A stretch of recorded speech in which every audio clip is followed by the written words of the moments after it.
Hi, welcome back. I'm Dorothy. I'm a professional astrologer. You can find me on the web at nhastrologer.com. And there you can connect with me, see all the things I have to offer. I can do sessions for you, and I have weekly forecasts. You can become a member, do weekly, monthly phone calls, all kinds of great stuff. Go check out all the tabs across the top. Today I want to talk about the November forecast, and this is for Virgo.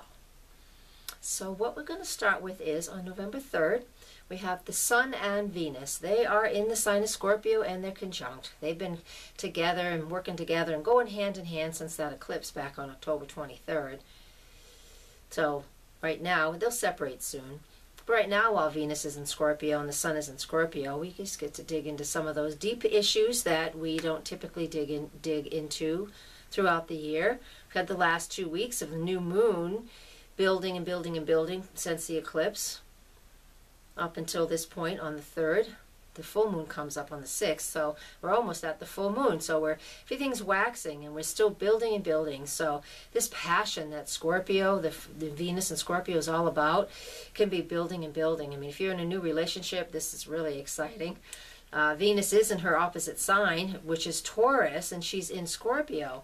That's not always good. That's usually it's considered its detriment, which just means she acts a little out of character, but not out of character for Venus and Scorpio, because Venus and Scorpio is just something that is deeper, deep, passionate. It's not like puppy love, but it's very deep, passionate love. But if it goes to a step too far, that's the Scorpio energy of it, because we can keep it at bay and just go and be very passionate with this, especially with the Sun involved.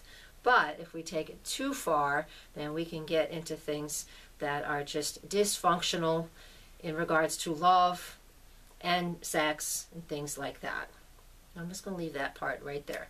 Use your imaginations, your grown-ups.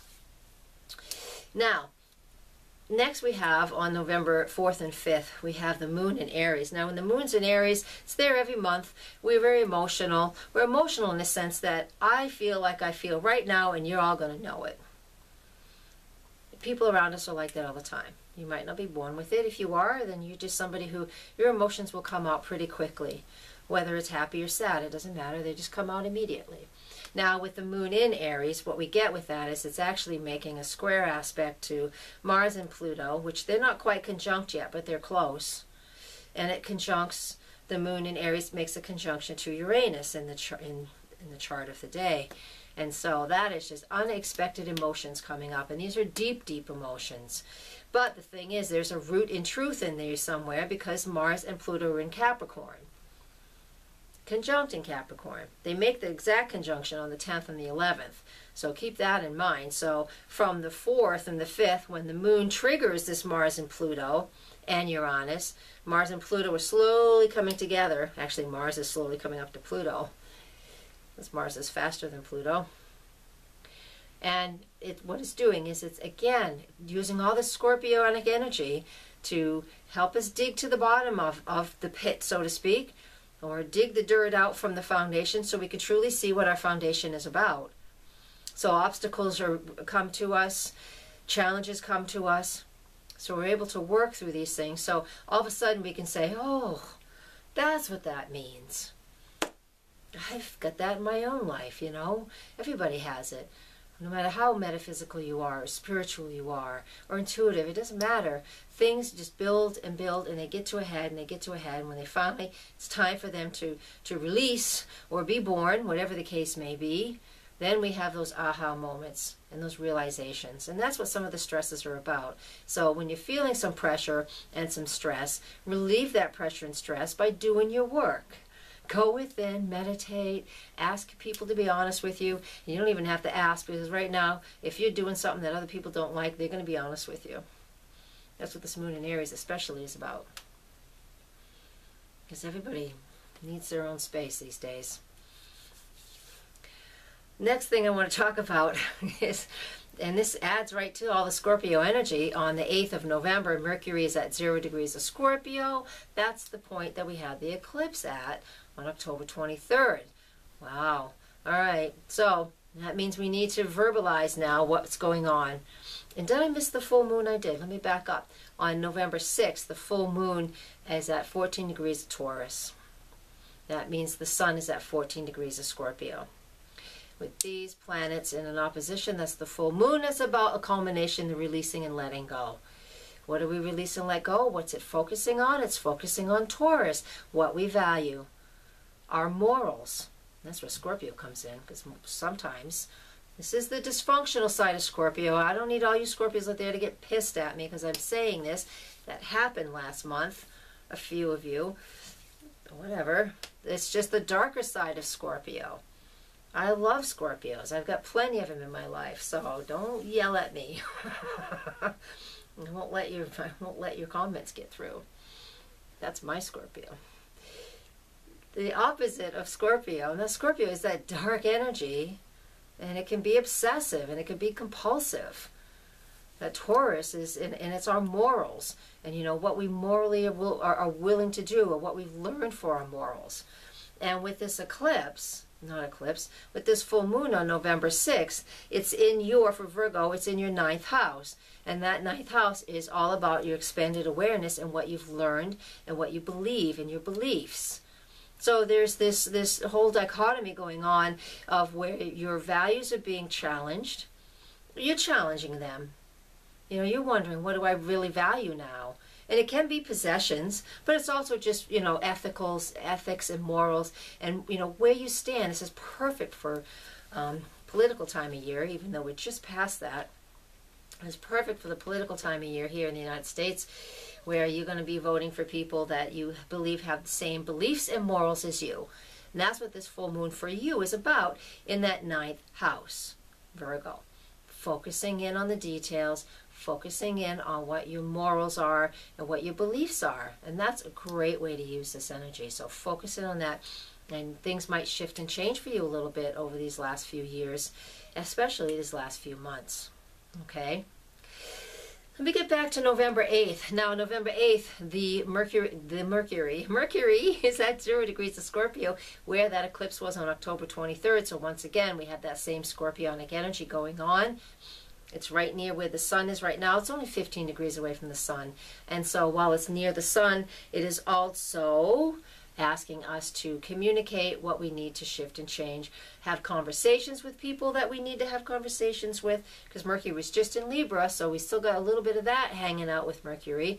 Hasn't really changed his clothes yet into the sign of Scorpio, just barely got there. But early in October, when Scorpio was at this point, was at 2 degrees of Scorpio, it went retrograde. So now it's almost out of its shadow. It's back to where it was when it started, and at that eclipse point.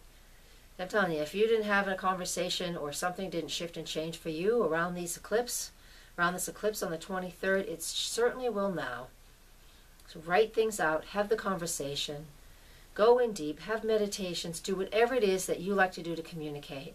I've been recommending in all these videos that people do shamanic work. You know, it's more than meditation. You have somebody help guide you. You can have somebody guide you into past lives, into that shamanic area where you can really go in and have that whole process of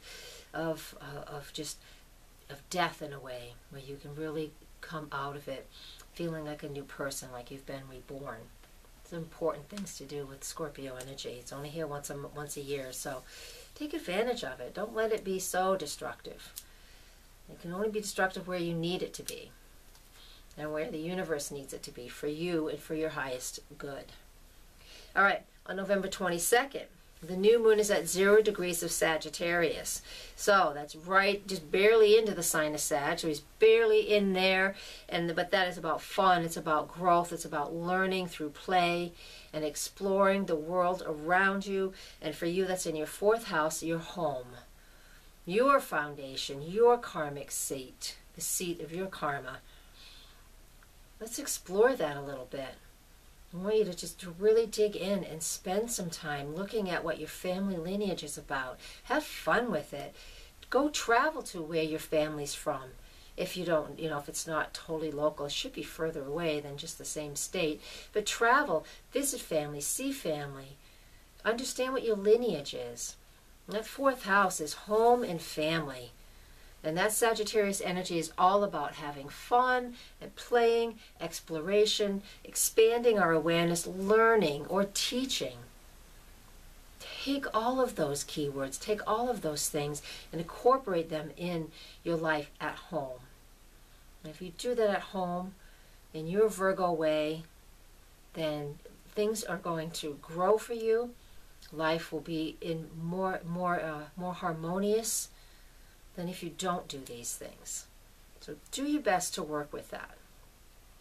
What I want to finish with is on the 25th of November, we have Mercury conjunct Saturn on that day, and that's also Scorpio energy. Mercury has gone from the 9th, from the 8th of November to the 25th. It's gone 20-something degrees, 24 degrees, to make a conjunction now to Saturn. And again, that is more energy about writing things out, communicating well, really figuring out what has come and fallen apart.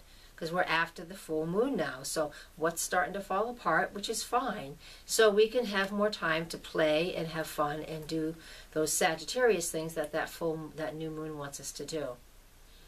And Mercury conjunct Saturn wants us to really sit down and make sure we're sure about what we're communicating with others in whatever way that is for you.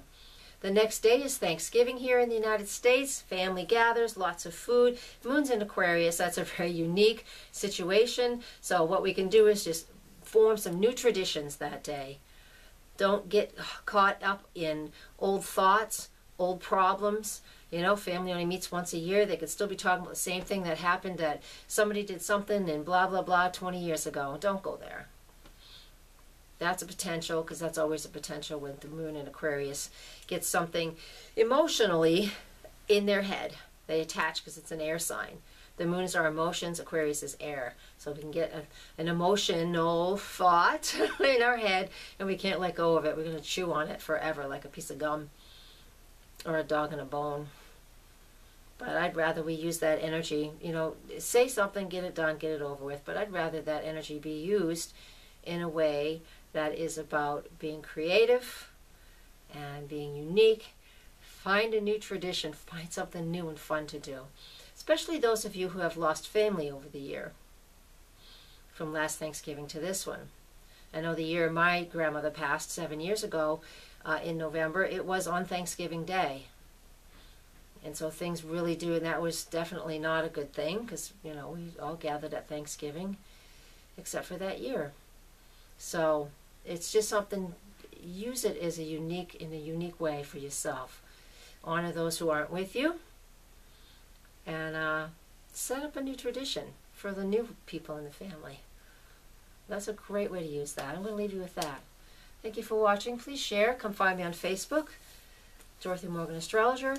Find me at nhastrologer.com. Everything is on my website. And I look forward to hearing from you. And thank you. I'm very grateful for all that you guys share with me. Thank you very much. And I want to say namaste. Namaste.